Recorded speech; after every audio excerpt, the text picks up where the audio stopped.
Welcome to the Giving Town podcast. I'm your host, Daniel Roberts, and my goal is to share stories of hope and generosity in our wonderful community of Newberg. Today, I'm interviewing Brian Love, owner of Krohn's Appliance Service and also the owner of the title Diaper King because of his family's annual diaper drive for a family place. Brian is a well-known role model in this town, and today we get to see a deeper look into who Brian is and why he has such a heart for this town. This podcast is sponsored by my real estate team, the Joyful Roberts Group. We're licensed brokers with Premier Property Group here in town. It really is a joy to serve this community, so if you know someone thinking of making a move, reach out to me and I'd be happy to help in any way that I can. And with that, let's jump into my conversation with Brian. Well, thank you, Brian, for coming and doing this interview. I'm excited to talk with you today. Well, it's a pleasure to be here. So you're a name most people, if they're paying attention, are familiar with in Newberg. Many people have heard about your involvement with Family Place and some other things like the Old Fashion Festival and the fireworks and things like that, which we'll get to. But what I'm wanting to do today is to get to know who is Brian Love, kind of what makes you tick, some of the things that are on your heart, especially recently, and just help maybe inspire some people to be, I know you don't like putting yourself on a pedestal or saying, look at me, right, which is why I'm interviewing you, because that's not who you are. But there's a lot of things about you that I think we can learn from and be inspired from. So I first of all, I guess basic question, what was it like growing up in the Love family? It was great. My dad passed away when I was 18, so I had a really early wake-up call to adulthood.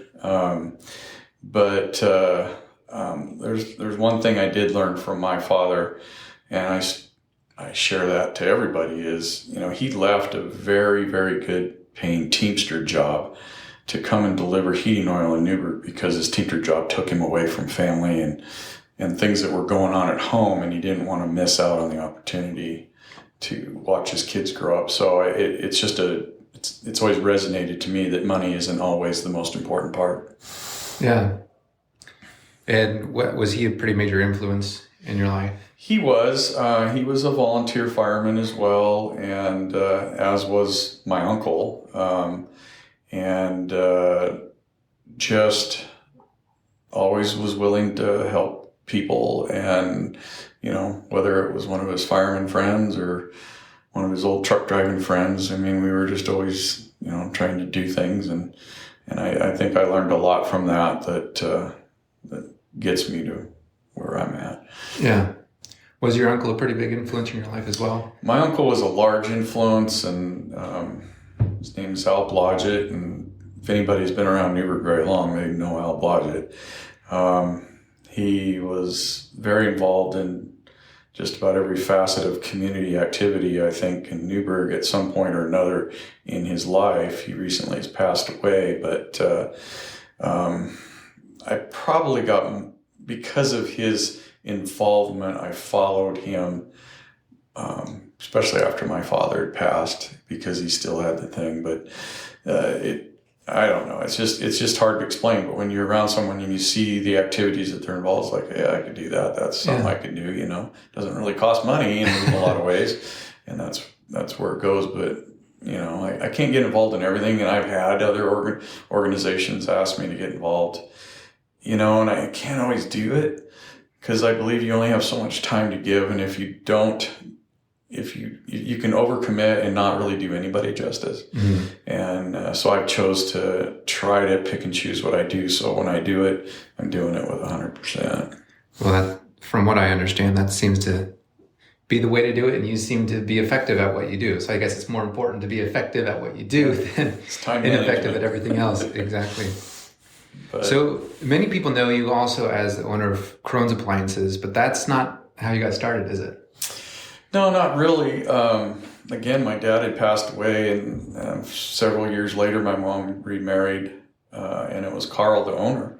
And 2 weeks after they got married, I was delivering appliances for them as an extra job, just to make some extra money at the time. And things go down the road and end up having an opportunity to come on full time. And learned the trade and worked until my stepfather opted to retire out. And at that point, which was 2001, I took the business, the service part of it at that point over and was working out of my garage and have been able to build it back. Back then, Home Depots and Lowe's were hitting the territory pretty heavy, and it was really hard to compete. But it's not even a blink in my eye now because the services, we offer more for service than they ever will. But it's just it's good to be involved in your community working, and you go into the store and people know you. And I've recently gotten busy enough that I have three great service technicians. I have 9 employees total,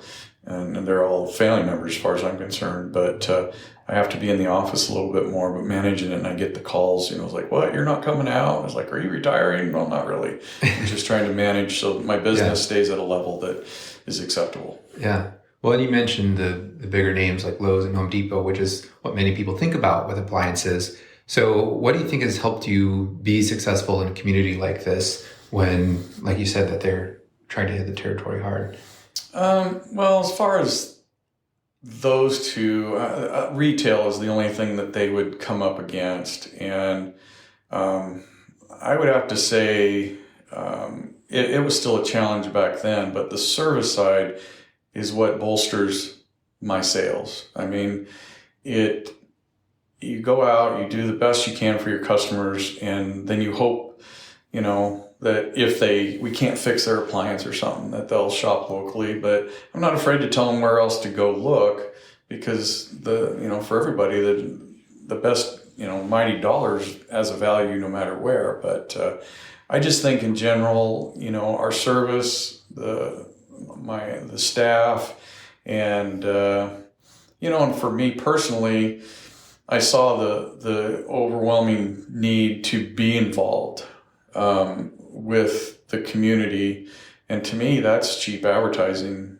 in a sense. I don't mean it that way, but it being involved in your community, the festival and all these things, it just keeps getting your name out there, and people go, oh, hey, I know him, or I know that. And that's all you can ask for, but I enjoy it. So yeah.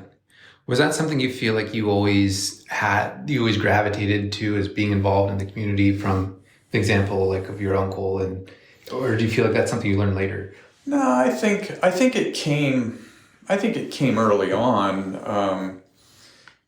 I just remember, I don't know, I guess a great example is back when I was in junior high, and my dad and my uncle were already in the fire department. I grew up a fireman child, and two of my good friends, we were both in junior high together, and the fire department was raising money to get a new rescue truck.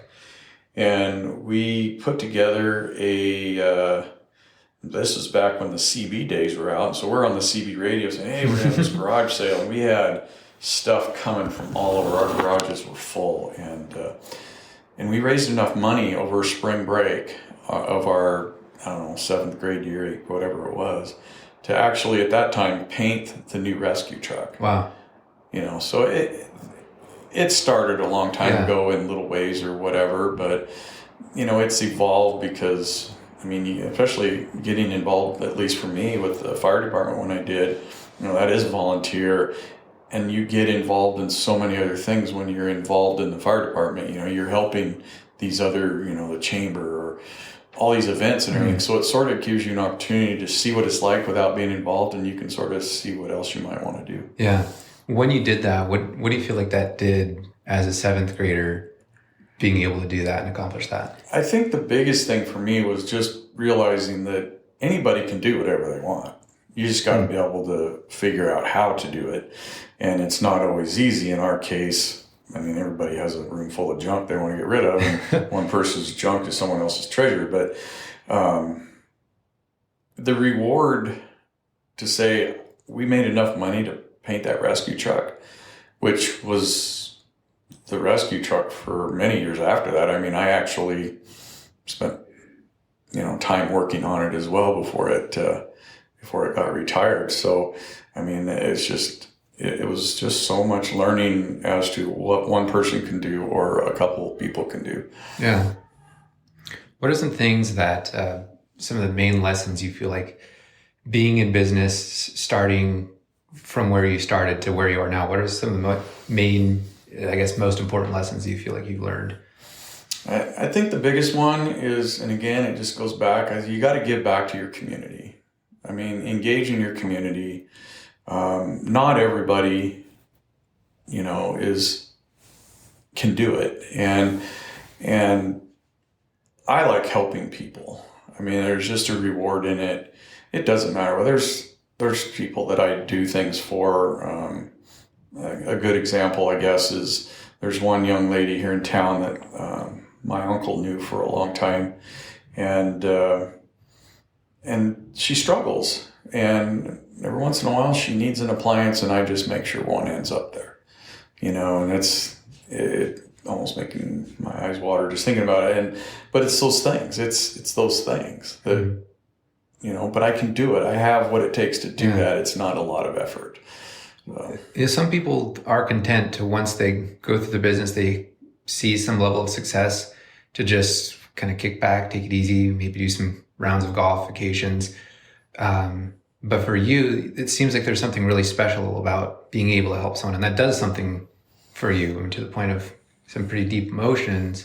So what do you think about that? What do you think makes you realize, hey, this is something that is fulfilling to you, whereas other people maybe don't see that with? I don't know. Especially when you talk about emotions, I wear my heart on my sleeve, I think is the phrase people use. And it's just because, to see someone enjoying something and know that you had a piece of that, that's a good feeling. I mean, it's like, I'm also a director with the St. Paul Rodeo, and somebody, one time I made a comment about, this is my paycheck or something. And they go, what? You get paid for being a director at the St. Paul Rodeo? And I said, yeah, I do. I said, on a sellout crowd, when there's 10,000 people in the stands watching the rodeo, I can look over the gate and I see 10,000 memories being made at one time. And I say the same thing for the Old Fashioned Festival. One thing my wife and I do, with a bunch of great volunteers as well, but the parade has been a passion. And you go at the end of the parade and everybody, it's the end of the parade and we're just sort of going through, and here's all these people that had just made memories of this parade, and we had a little bit to do with it. And it's just, I don't know, there's just something that makes you feel good. Yeah. I think that's important in recognizing some of what those good feelings are. And I think everyone kind of knows maybe that that's a thing, but yet we still find ourselves chasing money more often than the feelings from helping people. So I think that's a good thing to realize. Another thing that people know you for is Family Place. I know your granddaughter also got on some news recently about that, but how did that get started? What's the story there? So the backstory there is again, it resonates back to my involvement with the St. Paul Rodeo. And we were approached by Ann Dolan, who used to be a chamber director, or ran the chamber years ago, but she's very involved in the community. And her late husband was a member of the rodeo for years and actually was on the rodeo board as well, but approached us to sponsor a Family Place. And so they have a luncheon, and we decided to sponsor, and some of us got to go to this luncheon. And at that luncheon, there was a family that came, not the whole family, but I think it was, if I remember correctly, it was the mother and maybe one other family member was there. But the story was told that there was a point where they'd have to make a decision, and their kids would go like all day with one diaper because they didn't have the money to buy more. And so they had to choose, between food or diapers and stuff like that.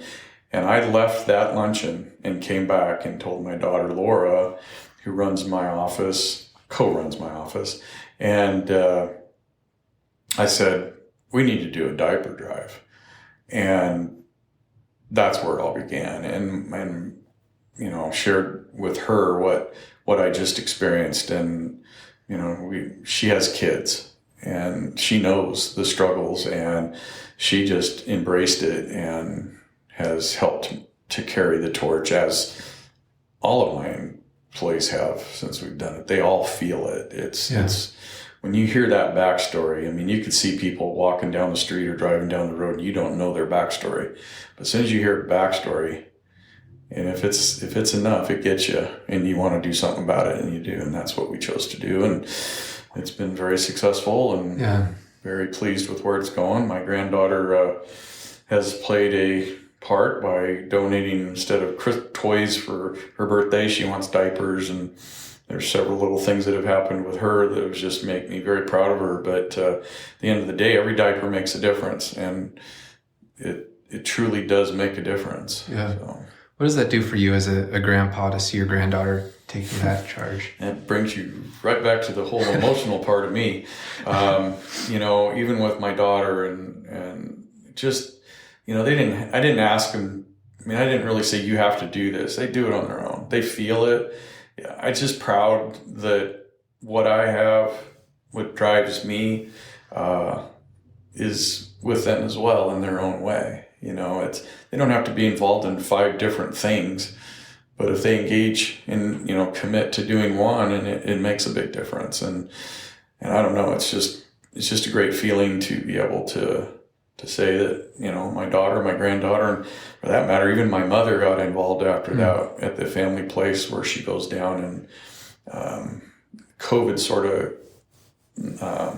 changed that a little bit, but it's still there. But she would go help package these diapers for these families that get them. So it's 4 generations, just because I went to a luncheon and heard about a child that had to be in a diaper all day. Well, that's something I appreciate about you, is you don't blow a trumpet in front of you, just do it, and people see it, and I think that's leadership, of just doing, people follow because they see what it means to you, and they realize it begins to mean something to themselves. And that's what I think is important about you. And there's many people like you in our community who are doing things like this, which is why I'm wanting to get these stories out, because we have a lot to learn of focusing on, well, what does it mean to just do?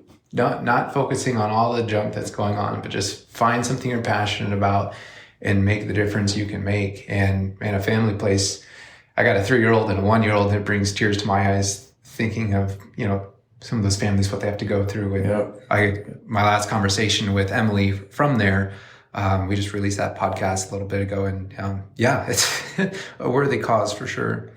The sad part is that's just one thing. Mm-hmm. I mean, there's people that can't afford food, and keeping politics out of it, there's still a need, and especially if it includes kids. Kids don't have a choice. They get whatever's delivered to them at the time they're doing it, and it tugs your heartstring really, really, really bad. Yeah, but you're doing what you can. And that's absolutely doing what I can. And something we had talked about a while back when you'd shared, when you guys hosted the Chamber of Commerce greeters meeting, you mentioned this phrase, changing the narrative. And I want to explore that a little bit of what does that phrase mean to you? Where did that come from?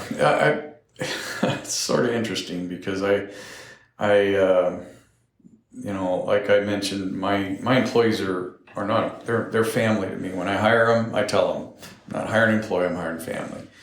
And so I try to be involved with them wherever I can to help them through whatever they're going through. And just had one that was I could just tell he was having a rough day or so. And so I was talking to my wife, Missy, about it. Like the day before, and I just I really would just I want to be there for him, and sometimes people get caught. Well, this is how it was. This is how it is for me. And this young man, he's I just see so much potential, and I see him in all of them. But she goes, change the narrative. And that change the narrative just lit up in my head, because it's really, is it the cure-all for everything? No. But if people can just change the narrative on how they hear something, or how they say something, or it's just the beginning to making some kind of change, to come up with some kind of resolve for whatever situation you're in. Mm-hmm. I mean, I can't explain it any better than that, I don't think, but it's a very quick phrase that really means a lot. Yeah. Can you give an example of that? Maybe something that, maybe there's many examples, but can you think of one where that really sticks out, of where maybe as a community, there's a narrative that needs to be changed? Well, I mean, it's hard to say it that way, because I mean, every situation has its own thing, but you know, we've come off of some very struggling times here in Newberg, still going through some. And at some point, you have to change it and figure out how it's best going to work. You know, do I have that answer? I don't. But if you don't talk about it, if you don't change the narrative, you're just going to have the same conversations over and over. And it's going to take change. It takes change from all sides, no matter what your religion is, or political views, or whatever it is. Yeah. You know, everybody has a place, everybody has a purpose. Yeah. And whether you believe in that or not, that's your choice. But that doesn't make them to be absolutely the wrong too. And it's changing that narrative to find that place that works. Yeah. Well, and you mentioned a little bit ago about backstory. When you got the backstory of that family and realized what they're going through, what that did is give you empathy, right? Yep, exactly. Realize, oh my gosh, and maybe before then, it could have been possible to see how they're reacting, see how they're, just look at them and make a judgment. And then when you get the backstory, you realize, oh man, I have been so wrong. And even with some of the stuff going on here, taking the humility and honestly asking both sides, and I don't want to get into political stuff, but just recognizing, even just this, giving someone the benefit of the doubt and not buying into, which is just really hard to do, but not buying into, okay, what does one side say? What does the other side say? But if you can say, well, what, is there a potential that there's more to this than I'm seeing, which, is hard to do. But I really like that, change the narrative of how can we, and even for Newberg, and what I'm wanting to do here is, hey, there's a lot of hope. There's a lot of really generous people. I mean, the hope, the generosity of our town those are some core things of what make Newberg tick. And I think it's important to recognize that. It doesn't mean there's not going to be struggles, that we're not going to have issues. Right. Change is inevitable. If you're not willing to make some kind of a change or accept change to a certain standard, that doesn't mean stealing a car is still stealing a car. You don't have to. You don't have to accept that. I'm not saying that, but there's got to be resolved some of the things that create so much separation. Mm-hmm. And until everybody wants to come together and try to figure out just where that is or how it'll be, you're never going to please everybody. That's the so-called truth, but you can't always talk about it the same way too. You have to, keep retooling, I guess. I don't know.